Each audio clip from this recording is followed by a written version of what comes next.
हरे कृष्णा। तो अब फिर एक बार आप सभी भक्तों का प्रातःकालीन श्रीमद् भागवतम में स्वागत है।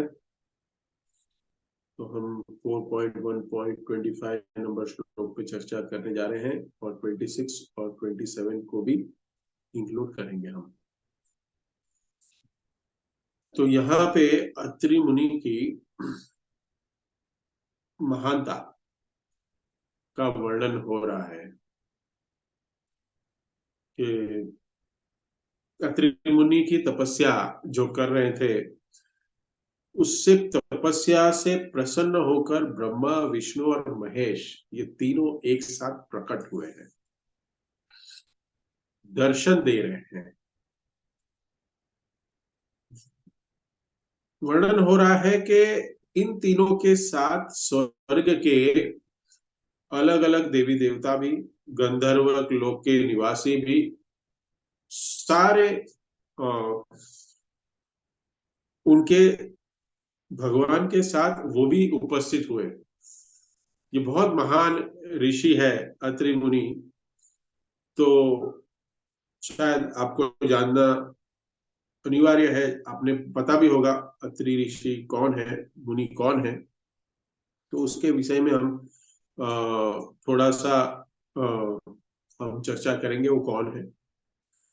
तो श्रीमद् भागवतम के तृतीय स्कंद में जब ब्रह्मा जी को भगवान आदेश देते हैं कि द्वितीय सृष्टि, सेकेंडरी क्रिएशन, गौण सृष्टि करने के लिए प्रेरणा देते हैं, तो सबसे पहले अलग अलग ऋषि मुनि कुछ संतानों को उत्पन्न करते हैं। ब्रह्मा जी मानस पुत्र, ब्रह्मा जी के शरीर से, अलग अलग शरीर के अंगों से ये पुत्र उत्पन्न हुए हैं, तो उनको मानस पुत्र कहा गया है।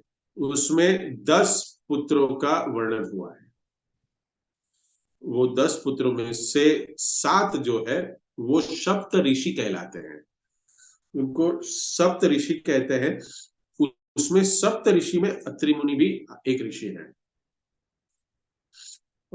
इन सप्त ऋषियों में कुछ ऋषि ऐसे हैं कि ब्रह्मा जी के दिन में 14 मनु है, 14 मनु का काल है। तो ये सारे मनुओं के काल तक रहते हैं और कुछ ऋषि परिवर्तित होते रहते हैं, वो चेंज होते रहते हैं। जैसे इंद्र है, चंद्र है, जैसे उसकी कैसे पोजीशन है, जैसे हमारा प्राइम मिनिस्टर है, हर 5 साल में चेंज हो सकता है। तो ये जो prime minister, chief minister, president, ये पोस्ट है, वहां पे बैठने वाला आदमी का नाम कुछ अलग हो सकता है। वैसे इंद्र का राजा, स्वर्ग का राजा को इंद्र कहते हैं, तो वो इंद्र में कोई भी बैठ सकता है, ऐसे किसी का नाम नहीं है इंद्र। करेक्ट। चंद्र के देवता, तो चंद्र के जो देव है वो भी चेंज हो सकते, वो फिर कंट्रोल करेंगे चंद्रमा पे। आप समझ रहे हैं इसको? तो ये पद है। तो वर्तमान में हम देख रहे हैं कि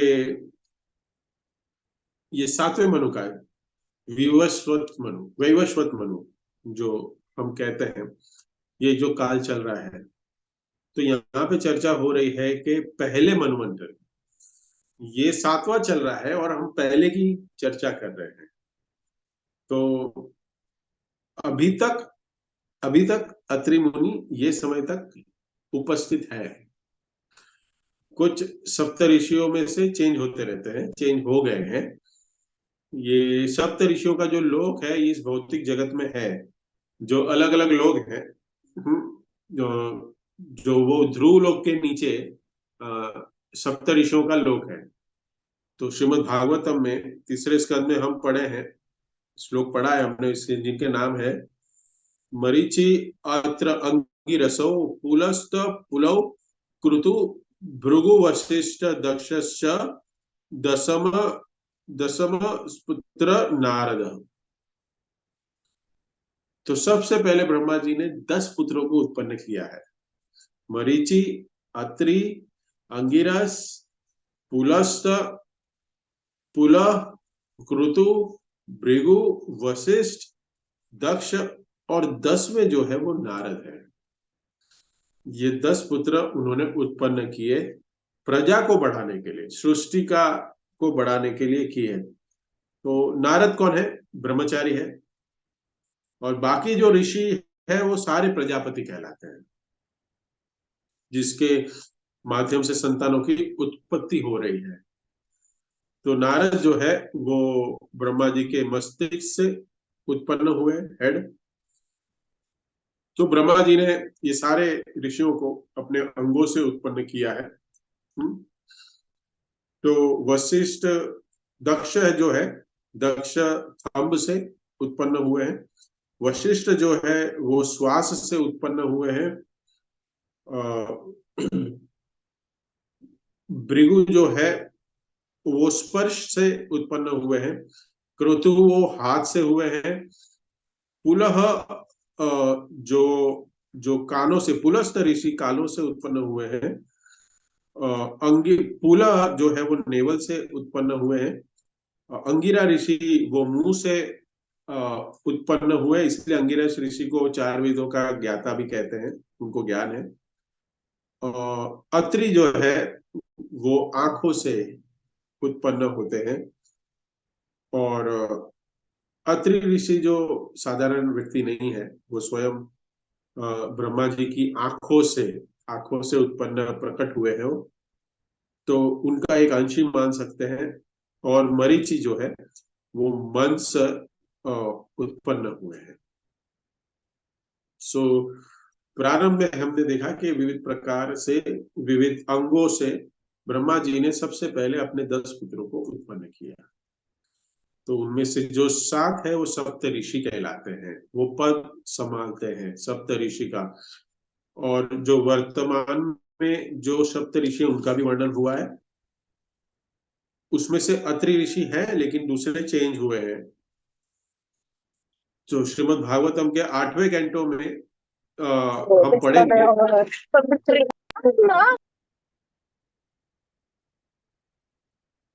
8th कैंटो में हम पढ़ते हैं कि कश्यपो अत्रि विश्वस्य विश्वामित्र गौतम जमदग्नि। शेड्यूल डिस्टर्ब होता ना। Please mute whoever it is. You can mute everyone. Gautam, जमाग्नि, Bhardwaj. तो वर्तमान में 7 ऋषि हैं। कश्यप मुनि, अत्रि मुनि, वशिष्ठ, विश्वामित्र, गौतम, जम।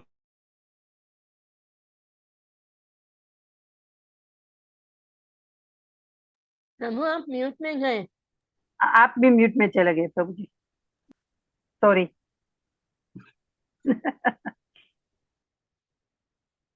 तो कश्यप, अत्रि, विश्वा कंडक्टेड प्रॉपरली।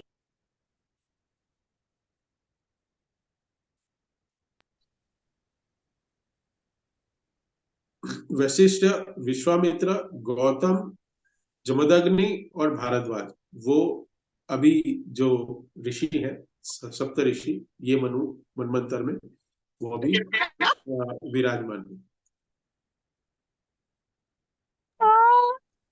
शांति लता माता ji, please mute, you are disturbing the class.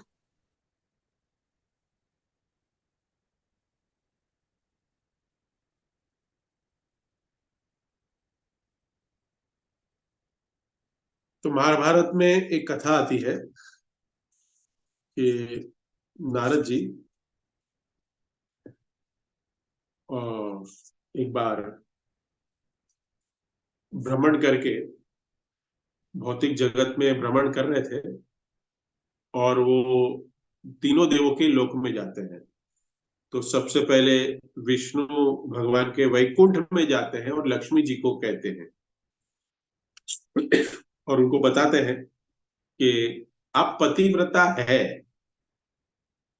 लेकिन अभी अभी मैं संसार का भ्रमण करके आया हूं कि मैंने देखा है कि जो जगत में वर्तमान समय में अभी जो प्रतिव्रता स्त्री है, वो वो लक्ष्मी जी है, वो सभी पतिव्रता स्त्रियों में श्रेष्ठ है।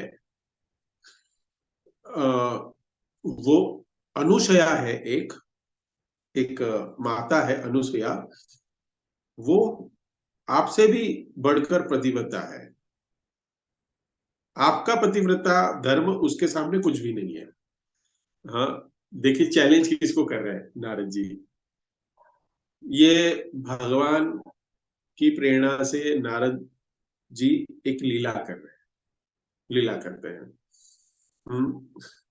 तो लक्ष्मी जी को बताते हैं ये, और उसके बाद ब्रह्मा जी के पास जाते हैं, तो सरस्वती जी को भी वहां ही ऐसा ही कहते हैं, लोक में जाते हैं, शिव जी के लोक में जाते हैं। तो के भौतिक जगत में वर्तमान में इस समय में सती धर्म जो है, अनुसया का बहुत महत्व है। तो पार्वती को भी कहते हैं। तो ब्रह्मा विष्णु और महेश को ये सतियां जो है, जो सरस्वती माता, पार्वती माता और लक्ष्मी जी, वो कहते हैं उनको कि आप इनकी परीक्षा लेने जाइए। किसकी परीक्षा? अनुसया सती की, देवी की, माता की। कि आप परीक्षा लीजिए कि वो सती, इतनी श्रेष्ठ सती पतिव्रता धर्म कैसे निभा रही है। और हाँ, सच में ऐसा है, नारद जी कह रहे हैं, तो परीक्षा तो लेनी पड़ेगी। तो ब्रह्मा विष्णु महेश ये परीक्षा लेने आते हैं, ऋषि मुनियों के रूप में जाते हैं। सो ऋषि मुनियों का सम्मान करना प्रतिव्रता स्त्री के लिए बहुत ही महत्वपूर्ण है, और उनको ज्ञात है, करते हैं वो। तो ये प्रथा है एक। हाँ, तो प्रसाद ग्रहण करने के लिए ऋषि अनुसुईया माता से निवेदन करते हैं। तीनों देव कहते हैं, लेकिन शर्त रखते हैं कि हम तभी आपसे कुछ ग्रहण करेंगे जब जब आप निर्वस्त्र होके हमें खिलाएंगे। तो वो सती अनसुईया जो है, वो कंफ्यूज, असमंजस में पड़ जाती है कि ये ऋषि मुनि है और ऐसी कैसी कठिन शर्त रखी है, लेकिन फिर भी विचार करती है, उनका अपमान नहीं किया। आप कैसी बात कर रहे हैं, भागिए यहां से, निकलिए, मैं अब भी पुलिस को बुलाती हूँ। कलयुग में ऐसा कुछ हो गया, तो ये साधु ऐसे कैसे बात करते हैं? ऑलरेडी कलयुग में साधु है, बहुत बदनाम है, ऐसे तो बात ही नहीं कर सकते, क्या करें? तो डंडा उठा के मारना शुरू कर देंगे। लेकिन सती अनुसुईया थी, वो जानती थी कि अतिथि देवो भव, अतिथि का सत्कार होना चाहिए। तो ये शर्त रखी है, तो इसको कैसे पूरी करें? सेवा मिली है, तो सेवा के लिए रिएक्ट कैसे करें? सेवा को अगर अड़चन आ रही है, सेवा करने में कोई कठिनाइयां आ रही है, तो इस कठिनाइयों को कैसे सॉल्व करें? ये सेवा होती है। अतिथि का स्वागत करना, अतिथि का हम कहते हैं मेहमान नवाजी। हम कहते हैं कि अतिथि का स्वागत करना चाहिए, अतिथि की रिक्वायरमेंट को जो भी है अच्छे से देना चाहिए। शास्त्र कहता है अतिथि का स्वागत कैसे होना चाहिए, क्षमता के अनुसार।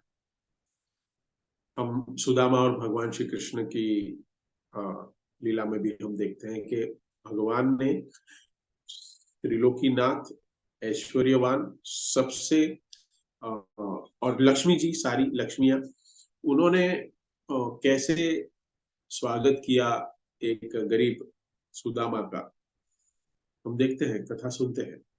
लेकिन एक स्टैंडर्ड है कुछ,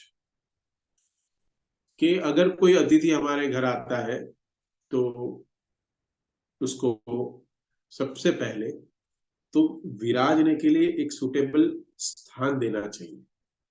एक बैठने के लिए उसको कहना चाहिए। पहले तो दरवाजा खोल के आइए अंदर बोलना चाहिए। आजकल तो क्या है, सेफ्टी डोर आ गया है, सेफ्टी डोर, कलयुग है। तो हम दरवाजा खोलते हैं, फिर एक जाली वाला डोर होता है, उससे ही पिन पिन करते हैं और देखते हैं, आप पहचान वाला है तो अंदर आओ, नहीं तो वहीं पे बात कर ले। तो सबसे पहले तो उसका आगमन, उसको बुलाना चाहिए, आइए। और आने के बाद तुरंत बैठने के लिए कहना चाहिए, एक अच्छा सा आसन देना चाहिए। उसके बाद उसको जल या कुछ पेय से उसका, उसको बैठ के देना चाहिए। और फिर उसके पूछना चाहिए कि आप कुछ प्रसाद में क्या ग्रहण करेंगे। ऐसे नहीं कि आप तो दोपहर के समय आए हो, अभी तो मुझे लगता है आप खाना खा के ही आए होंगे, आप खाएंगे क्या? ऐसे नहीं, पूछना चाहिए। अतिथि के बहुत सारे संस्कार है। अतिथि जो जो ये 3 ऋषि अतिथि बन के आए माता अनुसुईया के पास, और ऐसी शर्त रखी कि विचार करने लगी कि ये क्या है। तो ये विचार किया, सोचने लगी अपनी शक्ति से, पतिव्रता धर्म का पालन कर रही है, उसके पास उससे सिद्धि है, शक्ति है। तो वो शक्ति से वो तीनों को, ब्रह्मा विष्णु और महेश को, एक छोटे से बालक में उन्होंने परिवर्तित कर दिया, परिवर्तन हो गया उनका। एक शिशु के समक्ष एक माता अगर कहो कि नग्न अवस्था में है, निर्वस्त्र है, तो भी उसमें कोई विकार नहीं होता। तो उस प्रकार से उनको स्तनपान कराया, भोजन कराया। तो काफी समय ऐसे हो जाता है।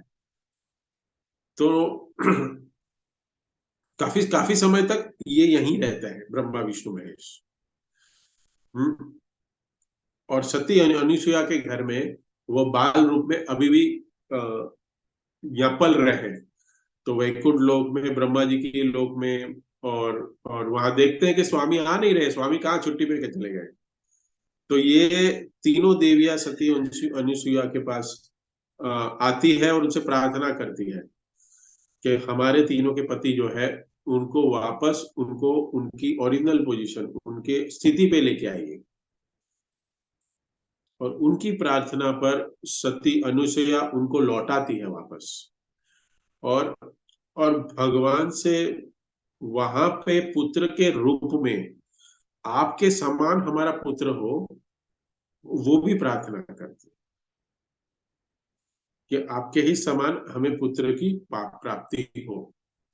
तो यहाँ पे जो वर्णन हो रहा है कि भगवान उनके आदेश से फिर अत्रि मुनि और अनुसुईया माता, वो भगवान के समान पुत्र प्राप्त करने के लिए कई सौ वर्षों तक तपस्या करते हैं। और उनकी तपस्या से, इतनी वर्षों की तपस्या से प्रसन्न होकर, हाँ, प्राणायाम योग पद्धति से, और उनके सिर से प्रचंड अग्नि निकलती है। और इतनी कठिन तपस्या करते हैं अत्रि ऋषि कि ब्रह्मा विष्णु और महेश का आगमन हुआ है। अभी ये आगमन होता है। तो शिल प्रभुपाद बताते हैं, समझा रहे हैं हमें कि यहाँ पे कि ब्रह्मा विष्णु महेश भगवान दर्शन दे रहे हैं, लेकिन ये अत्रि ऋषि पूर्ण रूप से शुद्ध भक्त नहीं है। भगवान अपने शुद्ध भक्तों को ही दर्शन देते हैं। यहाँ पे एक भौतिक इच्छाएं आ रही है, इसको ध्यान से सुनिएगा। ये हमारे दैनिक जीवन में भी, रोज की जीवन में भी ये बहुत समझने वाली बात है कि पुत्र प्राप्ति जो उन्होंने इच्छा की कि भगवान के समान कोई पुत्र प्राप्त हो, ये जो है ना, ये भौतिक इच्छा है। उनके समान चाहिए, भगवान के समान पुत्र चाह रहे हैं, लेकिन भगवान को नहीं चाह रहे।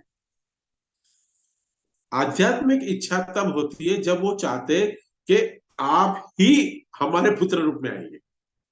अगर भगवान के रूप को ही अपने पुत्र के रूप में अगर बुलाते याचना करते, रिक्वेस्ट करते या निवेदन करते, तो ये आध्यात्मिक इच्छा हो जाती है, ये भौतिक इच्छा नहीं होती।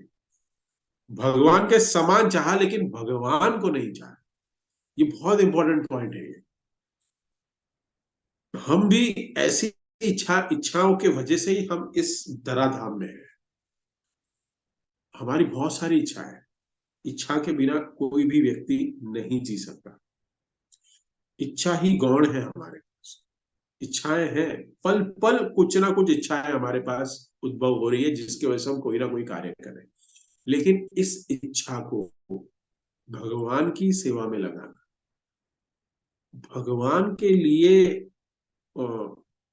इच्छा करना, ये आध्यात्मिक उन्नति का एक कारण है।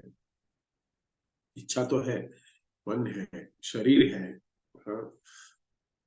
आसपास का वातावरण ऐसा है, तो इच्छा तो होगी। लेकिन उस इच्छा को कैसे हम भगवान की सेवा में, उस इच्छा को कैसे स्पिरिचुअल, पुत्र चाहिए, करेक्ट, लेकिन पुत्र कैसा होना चाहिए? कृष्ण भावना भावित। भगवान से प्रार्थना करें कि भगवान हमें ऐसा पुत्र प्रदान करे जो प्रहलाद महाराज जैसा बने, जो परीक्षित जैसा बने, ऐसे पुत्र बने, मिले जो अपनी माता को पांडव जैसे मिले। ऐसे बहुत अलग अलग, बहुत शास्त्रों में उदाहरण है। ऐसे पुत्र, हमारी तो कोई योग्यता है नहीं कि हमसे, मेरी सॉरी, कि हम चाहें कि भगवान ही जन्म ले हमारे पास, लेकिन हम ये इच्छा कर सकते हैं कि कृष्ण भावना भावित सारी इच्छाएं हमारे हृदय में उत्पन्न हो। ये बहुत जरूरी है ये समझना। तो यहाँ पे भौतिक इच्छा है क्योंकि भगवान के समान मांग रहा है। शुद्ध भक्त जो है ना, वो भौतिक इच्छा के चुंगल में नहीं फंसते। शुद्ध भक्त, अगर भौतिक इच्छा है मतलब हम शुद्धता के स्तर पे नहीं है। पूर्ण रूप से अत्रि ऋषि शुद्ध नहीं है। भगवान भगवत गीता में 4 प्रकार के व्यक्ति बताते हैं जो मुझे, मेरी भक्ति करते हैं। अर्थी, अर्थातु, जिज्ञासु, ज्ञानी, ये भगवान के शरण में जाते हैं। तो उस प्रकार की श्रेणी में अत्रि ऋषि को हम मान सकते हैं कि पुण्यात्मा थे एक प्रकार से, और कुछ उनके अंदर भक्ति थी, लेकिन पूर्ण रूप से शुद्ध भक्ति नहीं प्रकट हुई थी। लेकिन सामान्य भौतिक इच्छा नहीं है। देखिए, भौतिक इच्छा में भी 2 कैटेगरी। एक सामान्य भौतिक इच्छा नहीं है, वो भौतिक इच्छाओं में भी एक श्रेष्ठ, जो नजदीकी, जो आध्यात्मिक इच्छाओं के नजदीक है, वो इच्छा कि भगवान के समान पुत्र प्राप्त, वो चाह रहे हैं। कि श्री प्रभुपाद समझा रहे हैं कि ये वास्तव में ये माता पिता को करना चाहिए कि अगर पुत्र को, हम तो चाहेंगे ही, गृहस्थ जीवन का अर्थ ही यही है, पुत्रहीनम ग्रहण शून्यम। पुत्र अगर नहीं है तो जो जो हमारा घर है ना, वो परिपूर्ण नहीं है। चाणक्य पंडित कहते हैं वो शून्य है घर, पुत्र से ही शोभा होती है। तो सब चाहते हैं कि संतान हो, पुत्र हो, पुत्री हो, प्रेम करे हमें, हाँ, माता पिता प्रेम करे। देखिए, भगवान को प्रेम करना है ना, इसको समझ लीजिए। भगवान को अगर प्रेम करना है तो प्रेम तो पहले यहाँ पे प्रैक्टिस करना पड़ेगा। प्रेम क्या है, फिर धीरे धीरे विरक्ति आएगी, ये प्रेम में थोड़ा आसक्ति होगी, फिर आसक्ति से ज्ञान मिलेगा, आसक्ति में जब हम ज्ञान को ऐड करेंगे तो विरक्ति होगी, और फिर जब विरक्ति होगी फिर वो प्रेम है ना, वो भगवान की तरफ जाए। तो देखते हैं हम कहीं ना कहीं माता पिता का प्रेम जो है वो निस्वार्थ होता है। माता पिता का बताया गया है कि पूर्ण रूप से निस्वार्थ नहीं है, लेकिन फिर भी काफी हद तक जो निस्वार्थ निस्वार्थ होता है। कलयुग में हम ऐसे हो सकता है, कोई अपवाद हो सकते हैं, लेकिन देखा गया है ये कि अ, जो धर्म का पालन करता है वैदिक शास्त्रों के अनुसार, तो वो निस्वार्थ है। माता पिता और पुत्र पुत्री का जो संबंध है वो सेवा करने चाहते हैं एक दूसरे का, तो ये निस्वार्थ है, भाव है।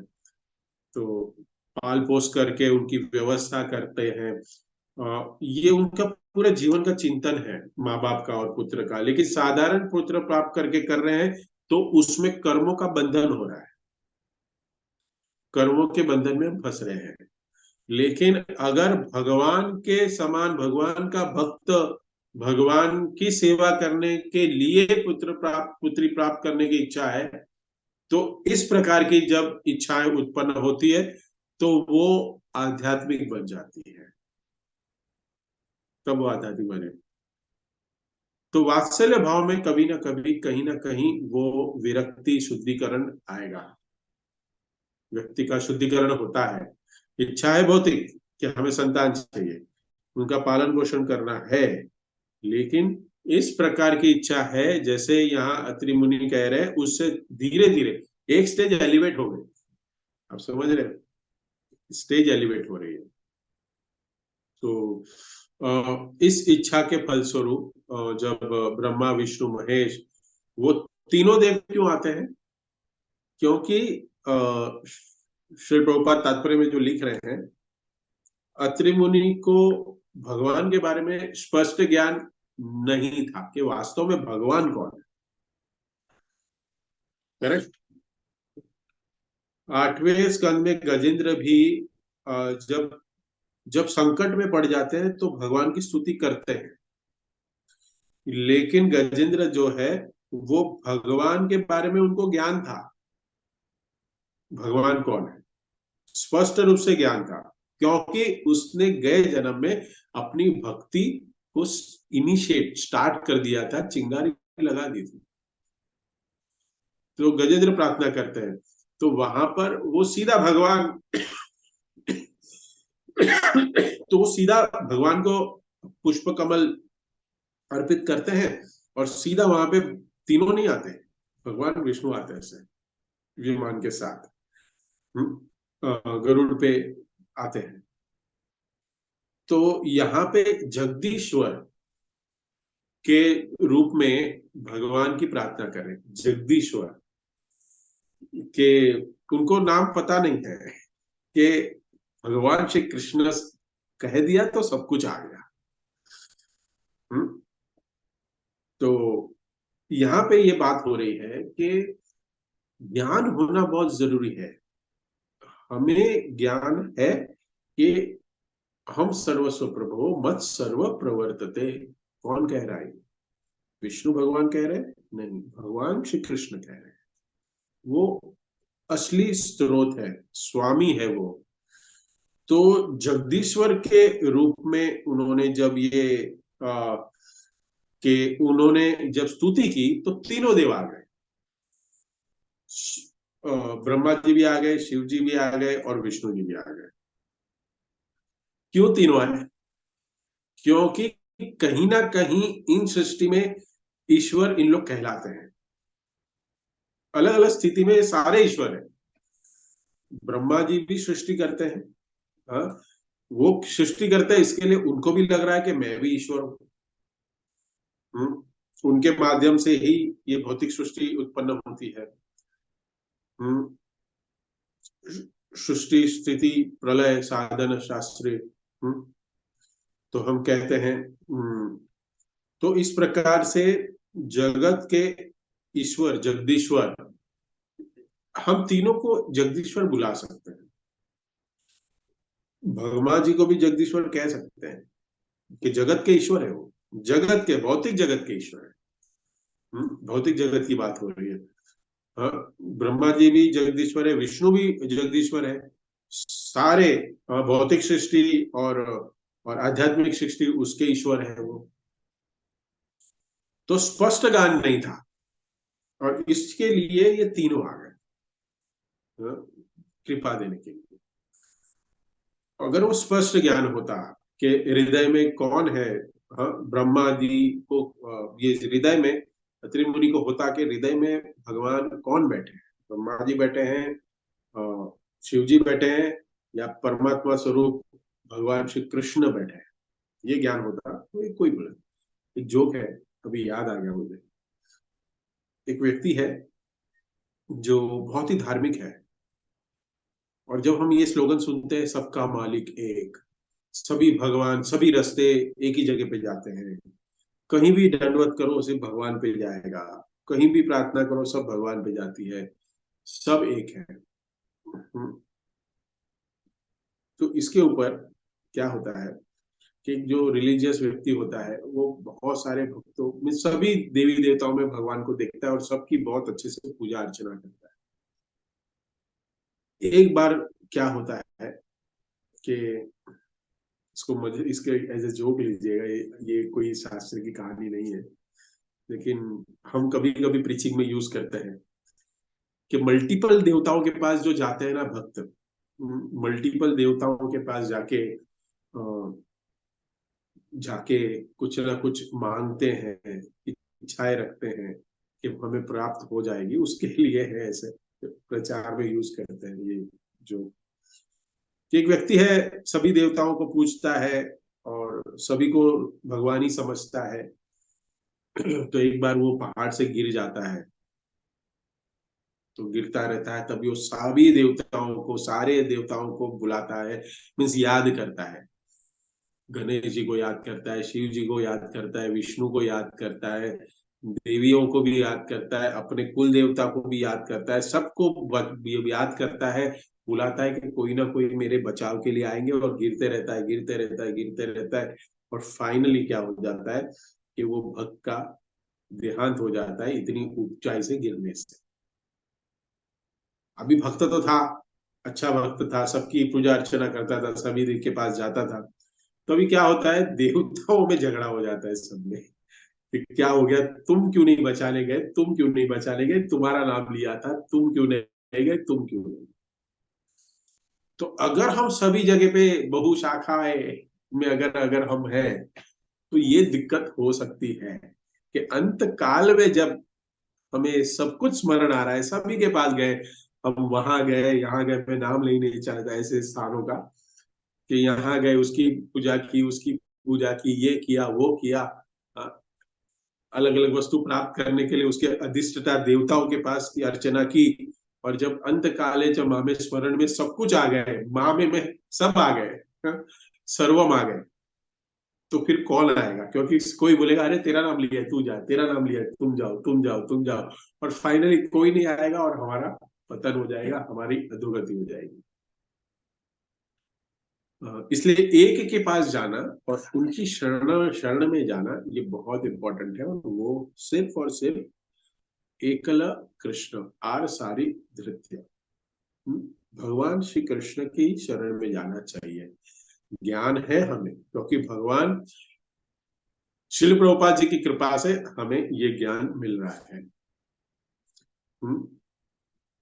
भगवान भगवत गीता में बताते हैं कि जो जो मेरे को जितना शरणागत है उतना मैं उनको रिवील करता हूँ, जिसकी जैसी इच्छा है, जैसी भावना है, उसके अनुसार मैं उसके समक्ष प्रकट होता हूँ, उससे आदान प्रदान करता हूँ। तो अत्रि मुनि भी जो इच्छा थी, इसलिए तीनों आ गए थे, तीनों आ गए के तीनों अपने विभिन्न प्रकार के सवारी पे आए हैं। उनके हाथ में अलग अलग अस्त्र शस्त्र भी है, 24 नंबर श्लोक में हमने देखा है। शिव जी के हाथ में डमरू, कमल और चक्र, बैल के वाहन पे आए, गरुड़ में आए, और शिव जी बैल पे सवार होके आए, और ब्रह्मा जी हंस पे सवार होके आए, और भगवान विष्णु उनका वाहन गरुड़ पे सवार होके आए। अलग अलग जो प्रतीक है ये, हाँ, ये जो बैल जो है ना, ये धर्म का प्रतीक है। बैल धर्म का प्रतीक माना गया है। श्रीमद् भागवतम के प्रथम स्कंद में हम देखते हैं राजा परीक्षित, राजा परीक्षित के संवाद में हम देखते हैं कि सबसे पहले कलयुग में एक राजा का वेश धारण करके वो बैल के गर्दन के ऊपर मार रहा था।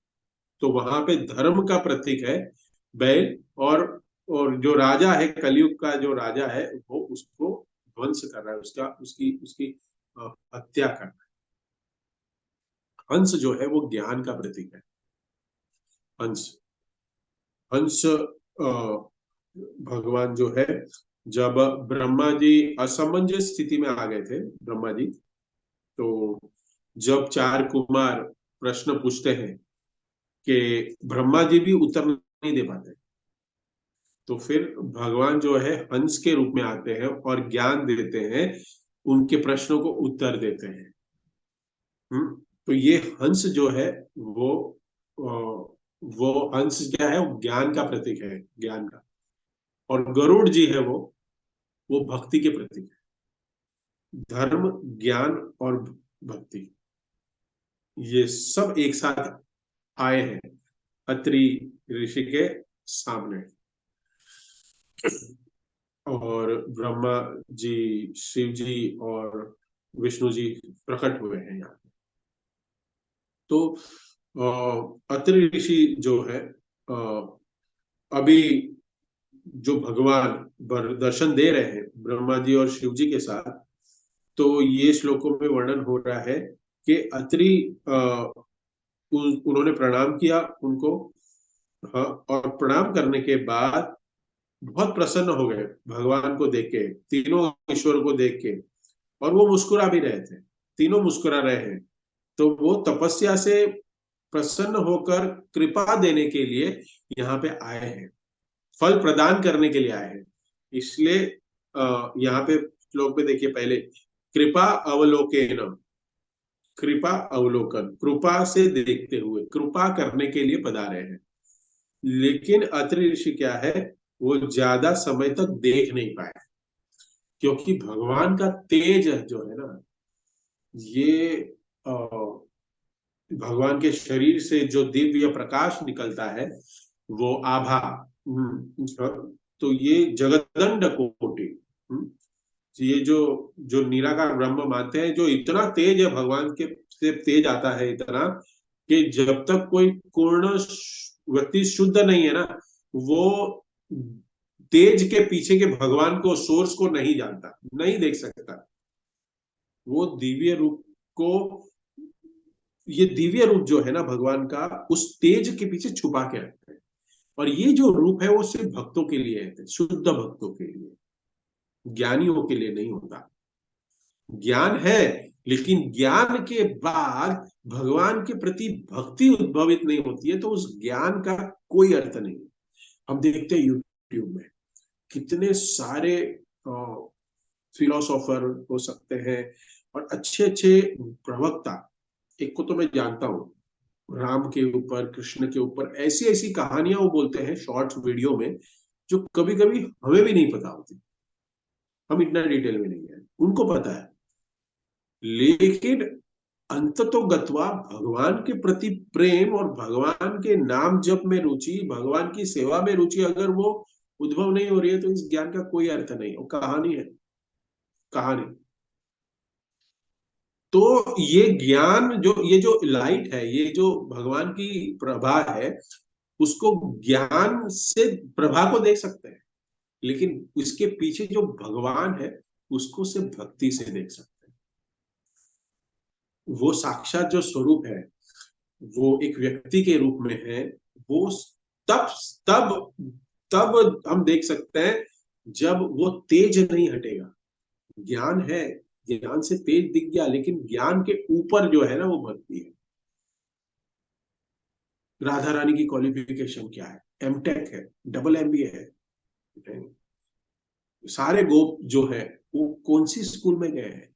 अरे भगवान गए उज्जैन, जो अपने सांदीपनी के ऋषि के आश्रम में, लेकिन दूसरे सारे तो नहीं गए थे, वहीं थे। कोई छोटे छोटे गए होंगे, क्या क्वालिफिकेशन है, लेकिन फिर भी भगवान के महान भक्त हैं। तो जब तक हम इस ज्ञान में फंसे हुए हैं ना, तो हम भगवान का दर्शन नहीं ले सकते। यहाँ पे बता रहे हैं विश्वास था कि जगदीश्वर माया द्वारा उत्पन्न प्राणी नहीं हो सकता। उसका यह प्रश्न कि उन्होंने किसे बुलाया था, वह सूचित करता है कि वे भगवान की वैधानिक स्थिति के विषय में संशय पूर्ण थे। अतः उन्होंने तीनों से प्रार्थना की, कृपया मुझे बताएं कि जगत का दिव्य स्वामी कौन है। ये प्रश्न होना चाहिए कि कृपया मुझे बताएं कि जगत का दिव्य स्वामी कौन है। प्लीज गाइड मी,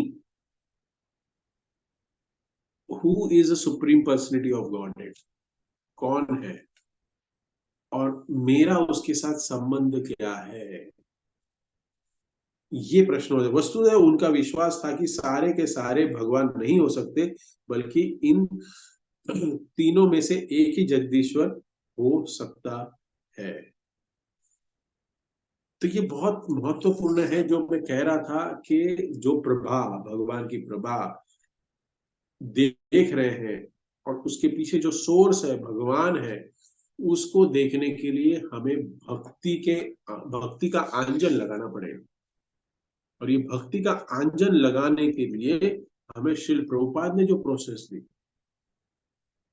साधना भक्ति, साधन भक्ति से अगर हम इस साधन भक्ति में उच्चतर हम आगे बढ़ते हैं, तो धीरे धीरे ये जो हमारे आगे ये जो ज्ञान के चक्षु है, वो ज्ञान के चक्षु भक्ति के चक्षु में प्रवलित हो जाएंगे।